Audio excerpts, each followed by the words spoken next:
और मैं फजल रहमान का सिक्योरिटी गार्ड था, मौलाना साहब का मैं सिक्योरिटी गार्ड था। जब उसका हरकत मैंने देखा, यहूदी वाला हरकत उसमें मौजूद है। इमरान खान में मैंने एक यहूदी का तरीका नहीं देखा। इमरान खान जो है ना वो पाकिस्तान का मुहिब वतन है। फजल रहमान ने इस चीज के लिए छोड़ा कि मैग्नेटिस है, कभी एक के साथ चिमटता है, कभी मुशर्रफ के साथ चिमटता है, कभी दूसरे के साथ चिमटता है, और इसी वजह से मैंने छोड़ा। पीछे कलशिनकोव उसके पीछे बैठता था, हमारा इलाके में आता था,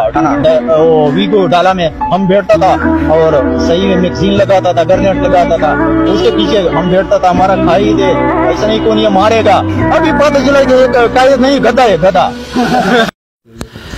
سلامونه نیکی خیلی احترامات ملګرو دا بغیرته پټکی والی دی او ګیره خخکل د سنتو مطابق ځان جوړ کړی دی خو دروغ ویلی دی نو دې ټیم کې لعنت الله الی الکاذبین په داسې دروغجنو باندې د الله پاک د طرف هم لعنت دی او زما د طرف نم په پارت سو سپیډ کې لعنت شه ځکه چې د متعلق ما تاسو که پرون ما د تصویر لګو پوسټ مې وکم چې دا سړی څوک پیژني چې ځکه چې یوتیانو ته د ځان نه بادر جوړ کړ دی و چې زه د مولانا فضل الرحمن صاحب سکیورټي ګارډ پاتې یم هغه پلشت یم تېنه لږ تپوس کړی دی خو هغه ځای کې بس دی ښویدلی دی هغه ته چې تنخوا څومره که څه باره کې داسې خبره هم راغله خو دی په هغه خبره جوی جوی کړه پې تېر شو نو لکه سراسر یې دروغ پته نشته چې دا بېغیرته لکه کم دله چې څوک نه پیژني نو هغه دله یا په ډیران راشي په لاره کې غولو کړي نو بیا دنیا پیژني هغه دلګانو کې دا دلم چې دی د خپل دغه د پاره چې راشه ماتم د یوتیانو چې دا خو د مولانا صاحب سره دا دله پاتې دی نو دا دله د مولانا صاحب سره او سره پاتې نه دی د دروغ ویلی دي مونږ سره دا ټیم کې چې دی نو ابرار بیتاب زمونږ ملګری ناست دی مولانا صاحب سره چې دی نو دا هم خوا کې وي ډېر نږدې نه تعلق دی نو دی نه تپوس کوو چې ابرار بیتاب صاحب دا کس تاسو پیژنې یا د مولانا صاحب سره دا پاتې دی که نه هغوی به مختصر دغه کې مونږ پوه کړي بیا زه د ده لږ ښکلې شانته کې اپریشن کوم ډیره مننه مهرباني شکریا بلال صاحب الله تعالی دې خوشاله کا او تاسو ته سلام پیش کوم تاسو د جمعیت العلماء اسلام دفاع کوي په هر میدان باندې په سوشل میډیا باندې د مختلفو دغه جواب تاسو ورکوي نو دغه کس خو ما هم کتل او دغه انټرویو ما کتلې وه نو دا حقیقت دی چې دا دروغ دی خو زمونږ د یوتیان چې کوم دی نو دا په داسې څیزونو باندې یقین کوي نو زه تقریبا د 2016 نه تر د دې وخته پورې الحمدلله د قائد جمعیت سره ملاقاتونه کوم د هغو سره نږدې کینم د هغو سره نږدې پاتې یم نو زه د 2016 نه د مولانا صاحب خادمان هم پیژنم د هغې سکیورټي ګارډ هم پیژنم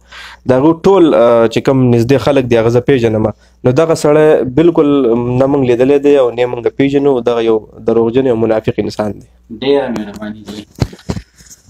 ملګرو ابرار بیتاب صاحب خو تاسو واورېده چې دا مکمل سراسر دروغ وي خو دا د خپل شهرت دپاره چې ما دوه کس وپېژني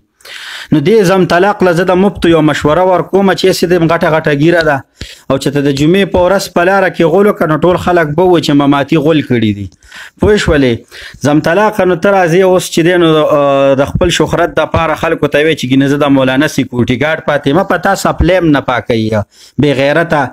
نو ملګرو دا ویډیو کلیپ در سره شیر کې او د دې بې غیرته دا دروغو دا مکروهه چیخره دی دنیا ته ښکاره کړي چې یاره دا دروغجن انسان دی غولې خوړلی دي دروغ یې ویلي دي او دله پکار دی د دروغجنو ډلې له تللی دی دغه لیډر هم دروغجن دی چې چا پسې تللی دی هم غول خور دی او دا هم غول خور غول یې وخوړل نو د دې غول خور دا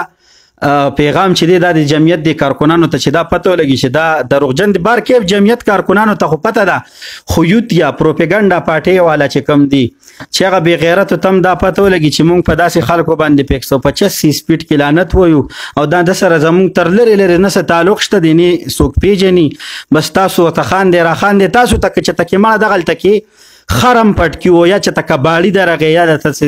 د لارو کوڅو کوچو دغه درغې لکه بې غیرت هر رنګه داود شاه چې درشي داود شاه ښکلې ګیره پرېښې د زم طلاقي نو که هغه بې غیرته درغې تاسو به وایئ چې دا هم جوړ د مولانا صاحب پاتې نوره خو اصل کې تاسو ته معلوم دی چې د چا پاټۍ کې دی او دغه دی نو مهرباني وکړئ داسې دروغ چې څوک وایي نو د داسې خلکو له دومره ترجیح مه ورکوئ ملګرو که ویډیو هم خوښه شوي د سره یې شیر کړئ او د دغې بې غیرته دا مکروهه چیخره د دنیا ته ښکاره کړي چې دا یو دروغجن او فسادي انسان دی د ده نه دین شته دی او نه اسلام شته دی صرف یې ګیر او پټکې په سر کړی دی مثال د داود شاه دی ستاسو